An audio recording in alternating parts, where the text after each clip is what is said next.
It's Hooves of Doom here, providing you with another video. This is an update on my Cadian Shock Troops. Now, in recent videos I've discussed my intentions to start playing 40k again. As I said, I'd never really intentionally stopped playing. It just kind of happened quite a long time ago, and I haven't really played really much at all in the past 10 years. And I wanted to prioritize a 40k army and get it up in the near future. And that army is going to be Cadian Imperial Guard or Astra Militarum. Now, is this a good time to get back into 40k? Because there could be a huge transition in the future. But buying models and getting them painted won't really probably detract from whatever the future really holds. Now, I'm prioritizing Cadian Shock Troops first because that's what I rolled on my little crazy chart system. And I've added a provision that if I own pre-existing models, then that's the army that gets prioritized over similar army builds. So when I rolled on the chart, I didn't get Cadians. I got Astra Militarum, but it wasn't Cadians specifically. But I thought about it. I was like, why would I buy a lot of other models for a different Imperial Guard force when I already own these ones? And so that's why I'm doing this. And I think that that's a smart move to paint up the stuff I already have and prioritize that. So I bought a small Cadian army in 2006 or so. And I played the army once. It's kind of small. It needs to be modernized. Most of it's not painted. The parts that are painted weren't painted by me. I bought these used from a friend.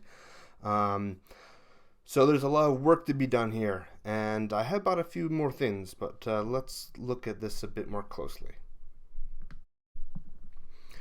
So I know the rage right now is formations in 40k, and the Astra Militarum book itself doesn't really have formations, but in the recent Tau campaign books and in the Red War, there were a few. So I don't own those books, but I did look online to see what they were. I don't have enough tanks to really do an armored company. I'm not looking to invest an enormous amount into this army right now. I don't really have enough pure infantry and no the armored walkers or anything like that to do like an infantry company like the Emperor's Infantry Company. The Emperor's Wrath artillery formation, that's a possibility. I do have an extra basilisk that won't be in the picture, so if I just buy like a manticore, I believe I could potentially field that one. Like, I don't mind making like a couple extra purchases. As I said, I've already done that in the last few weeks. I just don't want to go completely hog wild. Now, that Emperor's Wrath artillery, it's not that bad. It allows, I think, basilisks and or members of the formation, which is 2 units of basilisks, 1 unit of manticore, and then a command and a couple engine seers in support. And if they're in line of sight with the enemy, they get, I think it's twin linked and ignore cover, which is obviously pretty decent.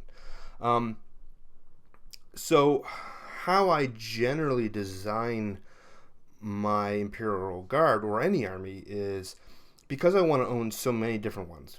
For example, because I want to own at some point in the future a few different Imperial Guard armies, I like to design armies that are based upon the fluff, that provide a unique character so that they're not just the exact same army. So I don't necessarily maximize things upon what's the absolute best thing in the game. I go with the flavor of the army and what according to the rule, well, not the rules, but the codexes and the story of the Cadians really talks about. That's how I designed it. So the fluffy characteristics of the Cadians.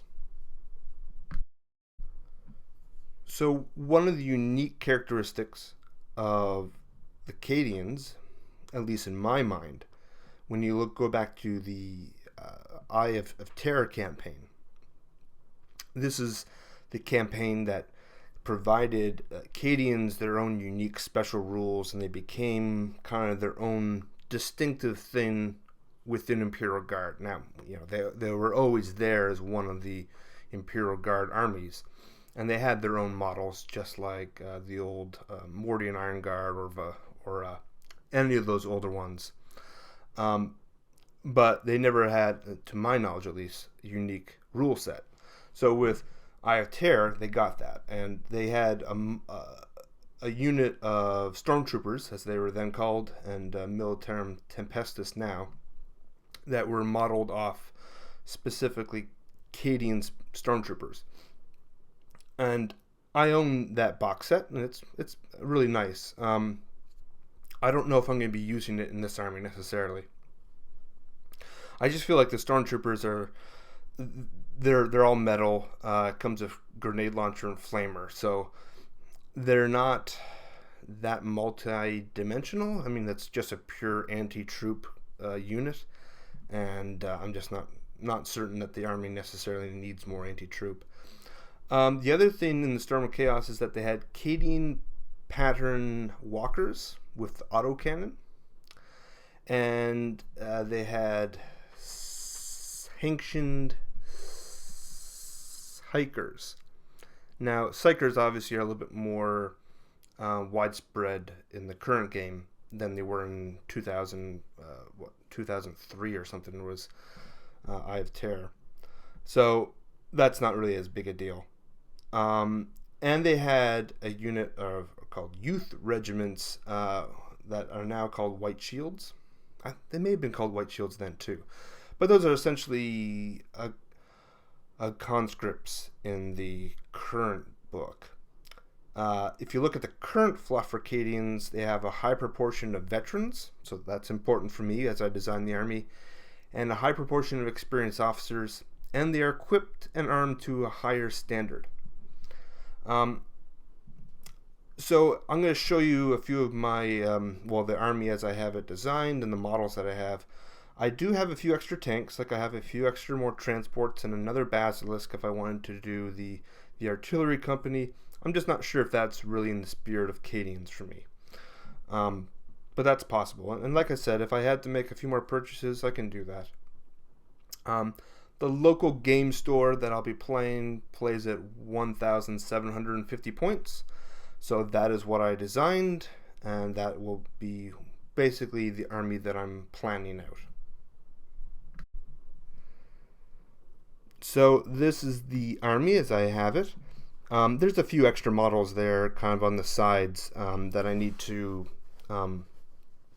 maybe remodel or reconvert a bit. Not all the units are quite flushed out the way I have it down on paper. I might have to buy a couple Cadians with melta-guns. I have like a few spare melta-guns for like Space Marines that I could proxy or convert for Imperial Guard uses. I kind of prefer there is a metal model for Imperial Guard, or specifically for a Cadian trooper with the melta-gun. It's a little bit more larger. I kind of like that look. I might buy some of that. The problem I have is that it's you buy a box or a blister and it comes with one melta, one plasma gun, and it's $15. It's not necessarily that cheap. I've looked on eBay. You can buy just the melta gun for like $8. That includes the cost of postage, but that's not that great either. And I don't mind having a few plasma guns, so I might just do the GW route, but we'll see. Right now they're just constantly not in stock, and I've got I registered my interest a couple times, and I gotten a few emails saying it's back in stock, but so far that doesn't appear to be the case. Either that, or between when I get the email and I go on the website, it's people have gone on there and bought them. Anyway, so for the HQ, I have a company command squad, and I decided to do the Astropath, the Master at Ordnance, and Officer of the Fleet in that group. I like those models, and I think that they offer some unique benefits. increase the odds of my reserve rolls while hurting my opponent's reserve rolls. Master Ordnance brings down another ordnance every turn. It always scatters and does so pretty wildly, but you know, he's 20 points, so if he can bring down a template every turn, that's half decent. And the Astropath, you know, has his mental powers, which I have no experience with. I have no clue really how those really work. There's an Engine Seer, 2 veteran squads, both in chimeras. The command company's in a chimera as well. The veteran squads, which again, because Cadians use veteran squads, I like those. They have 3 melted guns each, which I think is... I did some research into the army to figure out what would be half decent, and moving up in the chimera and using the melted guns on high priority targets is a decent way to do it. Got a platoon command squad in a chimera with now it's a commander and 4 guardsmen, I think. And each of the guardsmen has a flamer, so that's half decent. And then I got 2 Beaner infantry squads with just a grenade launcher. I mean, those can be combined into one 20-man squad if you need, but they're just there to kind of move onto points in the battlefield and just hold them if I'm playing Maelstrom of War. I have a big loaded unit of conscripts. Again, I'm doing this because of the youth unit of the Cadians, which I like. So that's a maximum squad. You can see that up front. It's all just las guns. They don't have any other option, but they're 3 points apiece. So, and I added in a commissar into that group so that the unit is stubborn. So that should be half decent. At the very least, it'd be really annoying. And then I have 3 heavy weapon squads with 3 las cannons.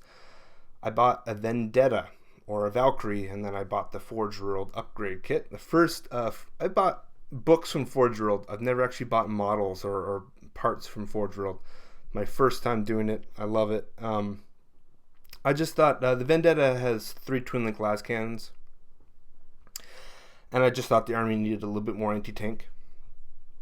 And then it's finished off by 2 Lemon Russ with las cannons and heavy bolters, and a Basilisk, and that's 1,750 points.